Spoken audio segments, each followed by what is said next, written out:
That's like 5 shots. Like, wait, hold on, 5 shots later.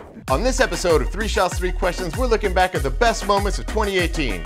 From comedians and Olympians to entrepreneurs and musicians, we had an eclectic group of guests, and we found out how it all got started. It was a phenomenal year for 3 Shots. We laughed, we cried, we drank, and we talked to some amazing people doing extraordinary things. Join me as we take a look back at some of the highlights of 2018. Chingo, thank you for joining us on 3 Shots, 3 Questions, man. Yeah, man, I was a little worried, a little scared, but I trained my liver. I gave my liver a pep talk. I said, look, man, these are sacrifices we gotta make. This is what you do, man. It's 3 shots. It's not 2 shots, Chingo. And I thought, I was like, maybe one of them could be water, but you know, I couldn't live with myself. What are the shots? Yeah. What are we doing? I'll tell you how the show goes. We'll take a shot of tequila. I'll ask you a question. We'll repeat that for questions 2 and 3. You know, maybe space them out a little bit. We like to reconnect with our roots on this show. And the way we do that is through tequila. Like really good way. How do you feel about tequila? I'm so glad that this is a tequila-based show. It's honestly the best liquor. I hate tequila. It tastes like butt. And I've never even tasted butt, but I can imagine. Salud to your health and your wealth, my friend. Yeah, that's smooth, bro. It's good quality. You can tell when it's a crappy tequila. You ready to rock? Sounds good. Do you feel that culturally you're bringing together, like you're bridging a cultural gap with your music? To me, it's not anything spectacular or anything. I'm just mixing 2 music styles that I love. When I decided like I wanted to make a band that mixed punk rock and Tex-Mex, I couldn't find an accordion player that was like relatively younger, was open-minded to mix it with like punk rock and stuff like that. I was like, you know what? I think it'll be just a lot easier if I just learn it myself. How does that go? Necessity is the mother of invention.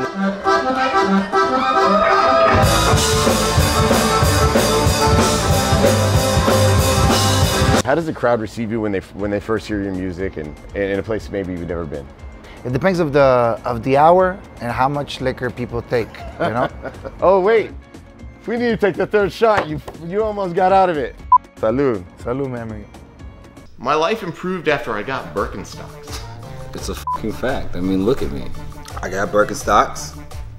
They're extremely comfortable. I never had them before. I always wanted some. Finally got some, and I see the joys in walking now. Through Birkenstocks, I found a way to expose my feet in a way that I'm comfortable with. But even then, I prefer Birkenstocks with socks, because you can add some style to it, you know? I love wearing polo socks with a little horsey and my Birkenstocks. Which some may see as a faux pas. Yes, I rap. Yeah. But my music is not rap. It's music, and the way I deliver my voice is through a rap, rapping to the tone of the song, you know?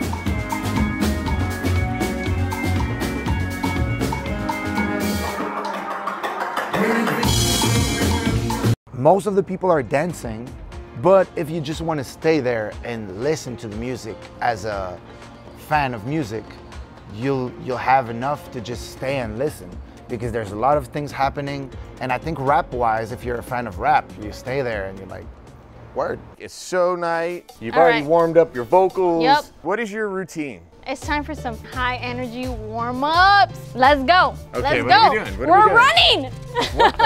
Whenever I started with barbering, I basically was just doing regular haircuts until this young kid came into the barbershop and asked for a design. So he was like, well, it's just some lines, you know, going on my head, on the top of my head. From there, more kids started coming in asking for designs, and next thing you know, I'm the barber in the city that's doing all these haircuts. So, you know, I became hood famous, you can say. So the #1 request I get when I'm like getting down, playing some cumbia or like reggaeton, and it's like people are dancing and shit. Can you play some bachata? Hey, do you know any bachata? Like really, dude? Like you see these people dancing? I love bachata. Man, you'll find nights when you come to my house where I'll just be playing bachata all day long in my house. Bachata's like all lovey-dovey and slow, and like when I'm playing, I'm trying to like make people shake their asses and shit. So it's really cute music, and it's romantic, and it's full of some great guitar, and the guitar is a beautiful instrument. Like, how do you not love that? Bachata's cool in certain situations, but not when I'm playing. Disclaimer. Disclaimer, hey. We love bachata. Bachata's okay. You know how to cumbia dance, right? Absolutely it's not. Pretty easy. No, I don't. No, I'm a It's pretty dancer. easy. Come on, guys, right? Will you show me? No. Really? Yeah. Okay, let's do it. So this is kind of just a basic step, because then that's when you add the spins, right? Bring it back in. So how do I know when to spin you? It's whenever. It's like you're taking the lead, right? Bring it back in. Sola, sola, sola, sola. No, you're doing good. You're doing great. There's a fine line between like being like drunk enough to dance and getting confused. In Spanish, chamba is a colloquial way of saying job.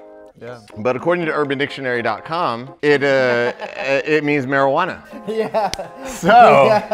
So how did you come up with the name Gio Chamba? Well, it's actually a combination of all that. Yeah. No. Who wins in a fist fight, Drake or Kanye? Drake. I know that sounds crazy, but I think Kanye would be he couldn't see with a MAGA hat. He'd get sideswiped. We need to ask the real voice of opinion right now. Kanye's way more of an athlete. He's taking Drake out. Drake's got a bum knee. Kanye's an athlete. He just had lipo. No, Kanye. Have you seen Kanye play basketball? No. Have you seen Drake play basketball? No. Well, let me tell you something. Kanye could beat Drake, even though Drake's a whole head taller than him. Drake's not an athlete. Drake's getting his ass kicked. You're just a Drake hater. I've been doing comedy since I was in 3rd grade. I remember this joke, I wrote it myself, and it was based on my schoolyard observation as an 8-year-old kid. And it's like, I don't know, even why kids bother getting into fights at school. It never turns into an actual fisticuffs. It only turns into a battle of who could lean back the furthest. And it's like, hey, pues qué? Hey, pues qué? Hey, pues qué? And I would start leaning back like if I was representing 2 people, and then eventually one guy would fall down to the ground, like all the way down, like Matrix, right?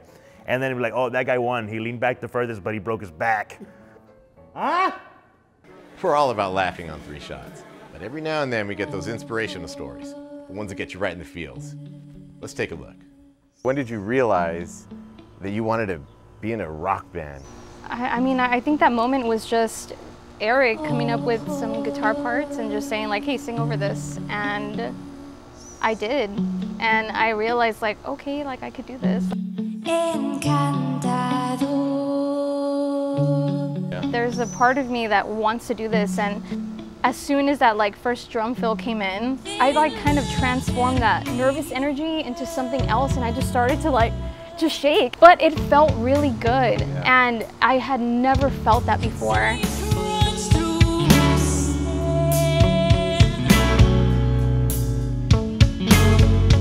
You know, the dynamic has really kind of improved so much over the years. Tom and I used to fight all the time. Yuri used to just like hide in a corner because he didn't want to cause trouble. So now we're all communicating, we're all like making something that we love, and it's just the best thing ever, man. It's hard to describe, but doing this new music with these guys that I've been with for so long really has inspired me to just give everything I got and put it into this new album. My father was deported when I was 18, and I didn't tell people. I felt that it was something that I shouldn't share. And I think that's something that sometimes us Latinos do, and we need to change that narrative. We need to learn to be vulnerable sometimes. It's okay to cry, if you're sad, if you're happy. I think that makes you human.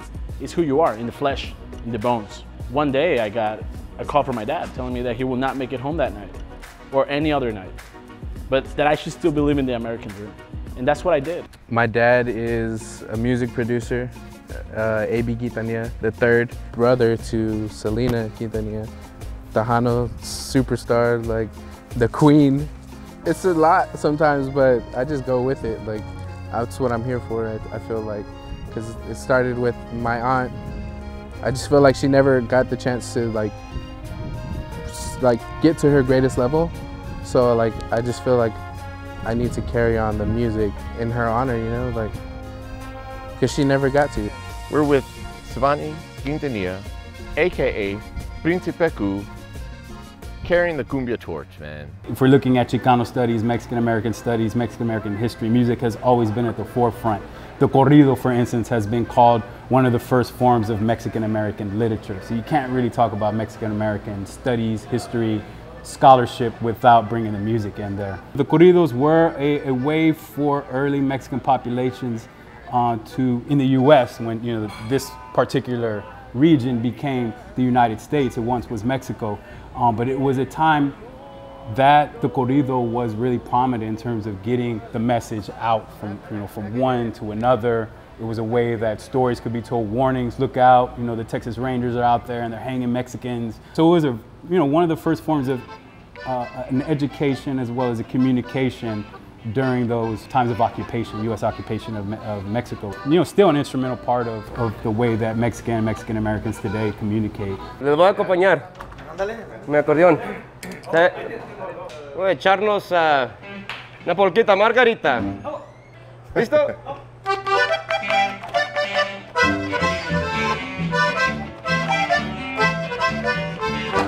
As a musician, that's what it's about. You're just coming up and making people smile, making them cry, You're giving people a good time, giving them an emotional roller coaster, That's what it's all about, being a musician. It's giving people a great experience. Margarita, Margarita, no me subas tan arriba, que las hojas de la árbol duran toda la vida. How do you think your abuelita would feel right now? That's a question I ask myself. What would they have said if they were there, watching me take the starting line to represent Mexico in the Winter Olympic Games? What I would say to her right now is, Abuela, lo logramos. Eres una buena olímpica. Guys, jeez. Who's cutting onions in here? Huh? I wish I could show you everything that happens behind the scenes at 3 Shots, because there are some great stories that never make the final video. Here are some of my favorite, never before seen 3 Shots moments.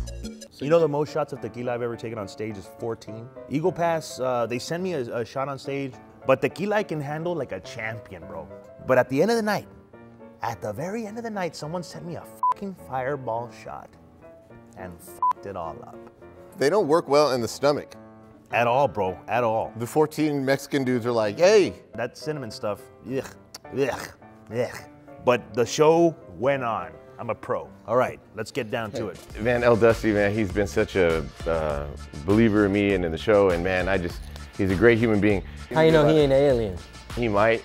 He's pretty talented. He might be half alien. I think he's at least like a quarter, like 1/16 Filipino and like half alien. Because them beats be too fire. I said, ooh, those are some Mars beats. Sir, that type of pattern, that ain't a United States, America type of. You went to Jupiter for that one. Your album in 2016 won the Juno Award, Album of the Year. Yep. And I can't pronounce the ASDIQ. It's Adzisk. Adzisk. The Adzisk Music Album of the Year. Congrats, man. Adzisk. Le monde du Québec, man. Il a dit Adzisk, puis il l'a bien dit. I mean, and not only that, also it has to do with creating material.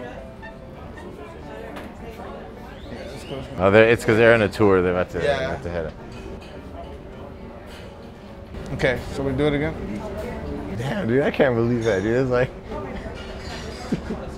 like rain, birds, like tourists, like, damn, dude. I can't even like.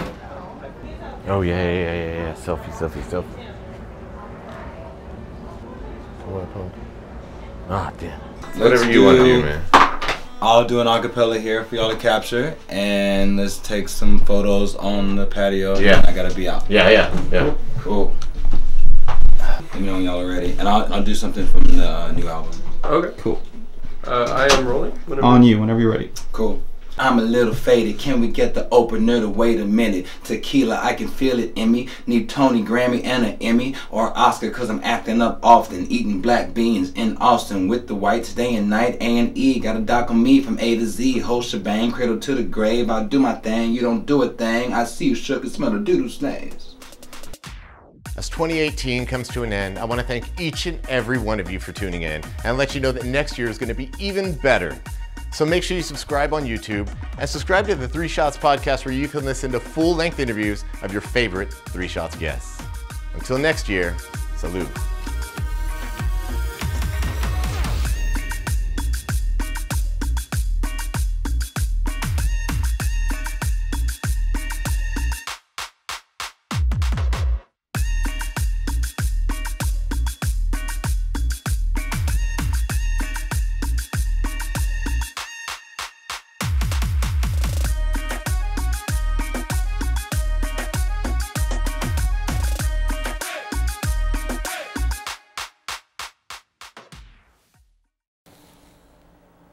Pa'l face.